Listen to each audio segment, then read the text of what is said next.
likod ng entablado, pare-pareho ang mukha. Iba't ibang kulay lang, pero iisang bulsa. May negosyanteng nakaupo sa likod ng trono, habang ang batas ay sinusulat para sa iilan lang mismo.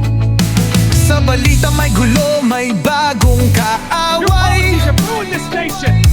Isyu'y paulit-ulit, galit ang pinapakain. Habang abala ang masasabangayan online, may kontratang pumipirma sa tahimik na kamay. Habang nakatingin kami sa maling direksyon, may nananakaw sa gitna ng distraksyon. Ito ang tabing ng usok, sa harap may drama, sa likod may hatiang di kasama ang masa.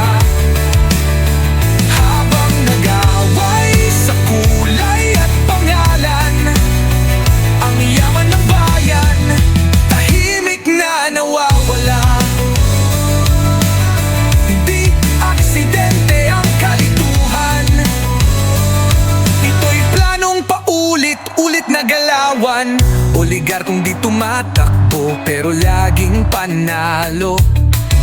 Politikong naglilingkod hindi sa tao kundi sa amo. May utang ang gobyerno pero di namin alam bakit kami ang nagbabayad, sila ang may yaman. May hearing sa umaga, press con sa gabi, salitang malinis pero gaway bulok lagi ang headline. Bukas bagong iskandalo para makalimutan ng lumang ninakaw nito.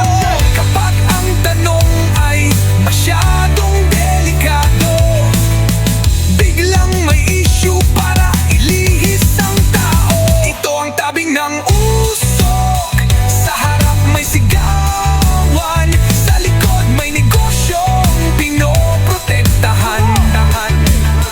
Habang agla sa chismis at peking away, ang tunay na problema ay sinasadyang patayin. Hindi kami bobo, sanay lang sa gutom, kaya minsan tahimik pero mulat ang mata namin. Hindi kami